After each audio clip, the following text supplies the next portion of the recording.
Bismillahirrahmanirrahim. With the name of Allah, who is very kind and merciful. Welcome to DevOps King channel. On this channel, you will find the solution of different tasks about Azure DevOps and AWS. Today in part 4, I shall explain different services and tools of the AWS and Azure about the MLOps. On this channel, you will find the training material for the Docker, Kubernetes, Terraform, and your web CICD. If you have any question, please comment on the channel. Every video on this channel are prepared by certified DevOps engineer.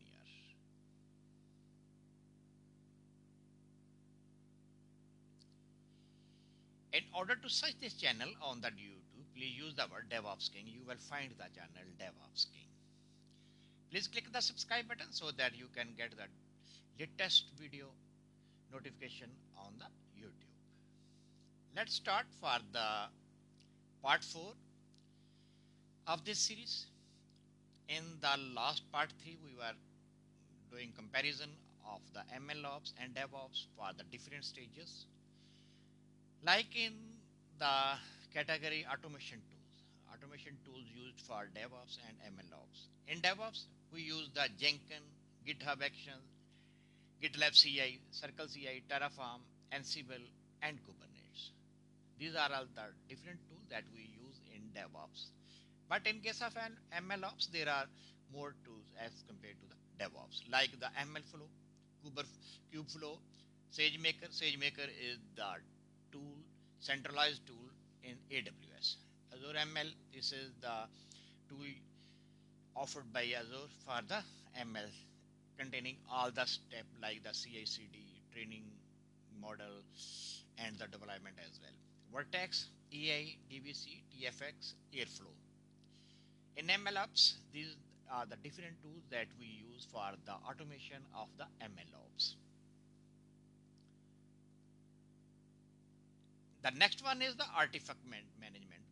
Artifact management, in the DevOps, there is a Docker images, binary, but in case of MLOps, there are model registry, dataset, repository, experiment, store, like this. The next one is the monitoring tool.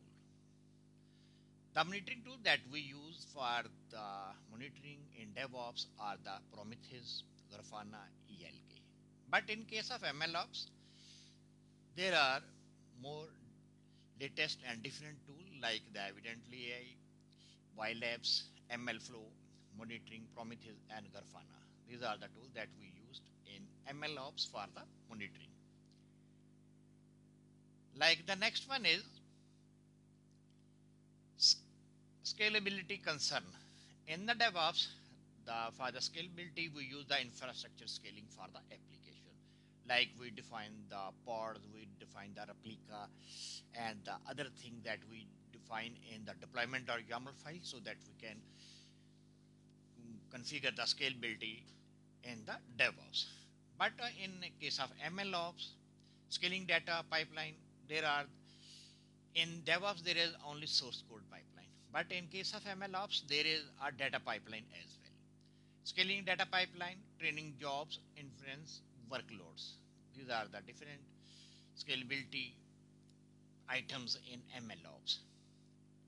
The next one is data dependency. In data dependency, in case of DevOps, there is very low level of code driven. But in case of MLOps, there is a very high influence of the data, like very high data driven model performance depends heavily on quality of data as well. Because in MLOps, we have very concern about the quality of the data. So we refine it again and again in case of MLOps. The next one is the retraining needs. Retraining needs in case of DevOps is very low, rare, usually only when code changes. But in case of MLOps, frequently model training requirement when data changes or model drift. Because in a case of MLOps, our data changes frequently, so we need to redefine it mostly. The next one is the failure modes. In case of DevOps, application crashes, bugs, resources issues. These are the different failure modes in case of DevOps. But in case of MLOps, there are data drift, concept drift, model decay, biased, and predictions. These are the different stages for the failure models. The next one is the documentation. In case of DevOps, we do the documentation for the release notes, change logs, runbooks, etc.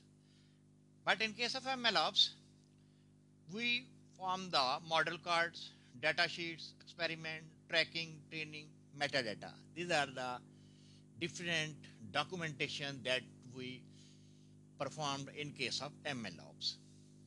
The next one is the security focus. On the security focus, application security, DevSecOps, code vulnerability. These are the different security that we cater in case of DevOps.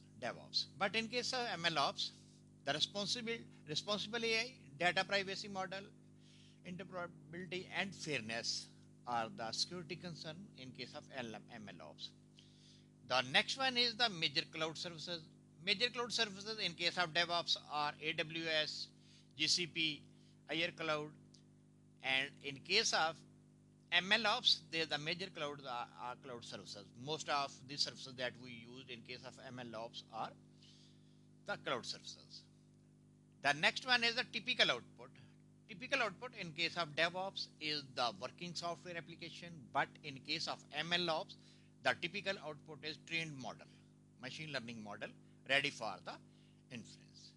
So these are the different tools that we use in case of DevOps and in MLOps. Very detailed comparison about the different tools that we can use for the automation of the DevOps and MLOps. In the next page, now we shall define the maturity model. What is the maturity model and why we need this? We shall explain it in the coming pages. Like in part, what is the MLOps maturity model? First of all, we shall define it. What is the maturity model of the MLOps?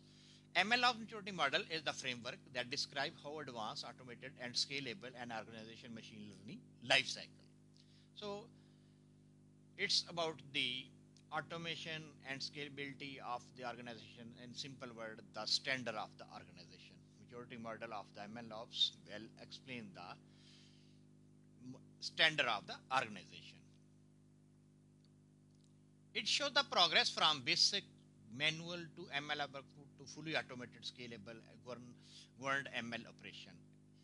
In other words, maturity model explains the progression from manual to automated operation, ML operation. Think of it as a roadmap that tells.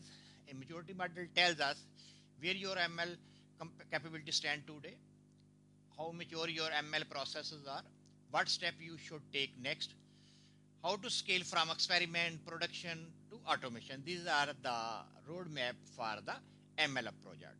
But in case of DevOps, we has maturity model from the manual to automated CICD.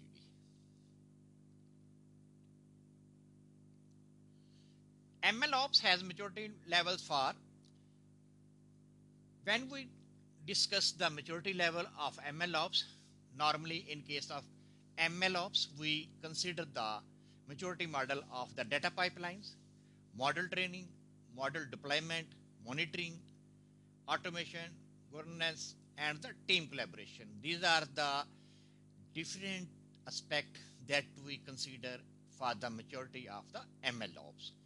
Each level represents the ability of the organization to reliability, build, deploy, and manage ML system.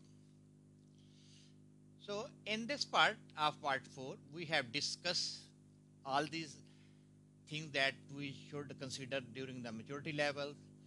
And in the next part of this is the last part of this series, in which we shall discuss the different level of maturity, like level 1, level 0, level 1, level 2, and level 3. in the AWS, in the Azure Cloud, and in the GCP. Very important from the AI point of view. Best of luck. See you in the next part of this series.